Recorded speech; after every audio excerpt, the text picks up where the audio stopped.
आप देख रहे हैं मिड कैप मंत्रा और मार्केट्स आज सुस्ती के साथ कर रहे हैं कारोबार, लेकिन एक आउट परफॉर्मेंस, एक तेजी वाला एक्शन आपको दिखाई देगा मिड कैप्स में। लेकिन अब बात करते हैं बिग वॉइसेस की, और इस बार के बजट में कैपिटल गेन्स टैक्स के मामले में बदलाव आ सकता है।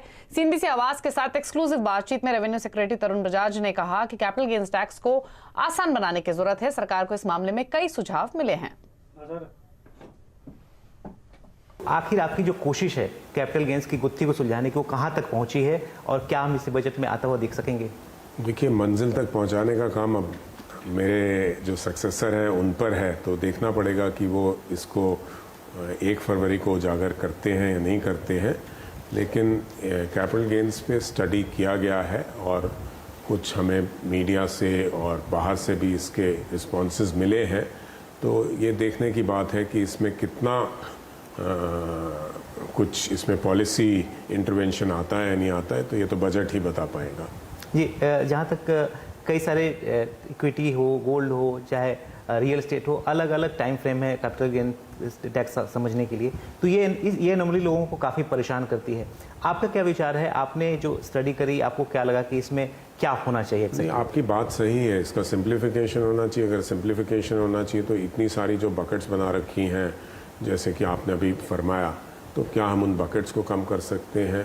क्या उनका टैक्स रेट ऑलमोस्ट बराबर कर सकते हैं? लॉन्ग टर्म शॉर्ट टर्म में क्लैरिटी ला सकते हैं, और पीरियड ऑफ लॉन्ग टर्म और शॉर्ट टर्म में भी हम क्या क्लैरिटी ला सकते हैं? किसी में 1 साल है, किसी में 2 साल है, किसी में 3 साल है, किसी में इंडेक्सेशन है कि इंडेक्सेशन के साथ कैपिटल गेन कैलकुलेट करेंगे, किसी में इंडेक्सेशन नहीं है।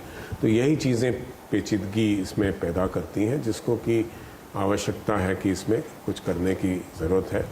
तो देखते हैं बजट में, उम्मीद पर ही कायम है हम।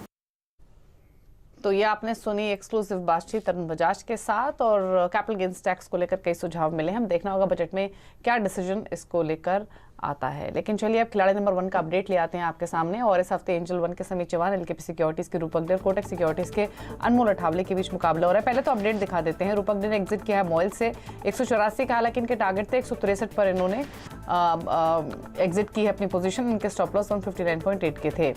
साथ ही रिटर्न की स्थिति दिखाएंगे, उससे पहले एक और अपडेट है रूपक डे के पोर्टफोलियो से। एनबीसीसी इन्होंने ऐड किया है खरीदारी के लिए 42.55 पर फिलहाल ये ट्रेड कर रहा है, लेकिन 51 रुपए के टारगेट्स के लिए खरीदारी करें।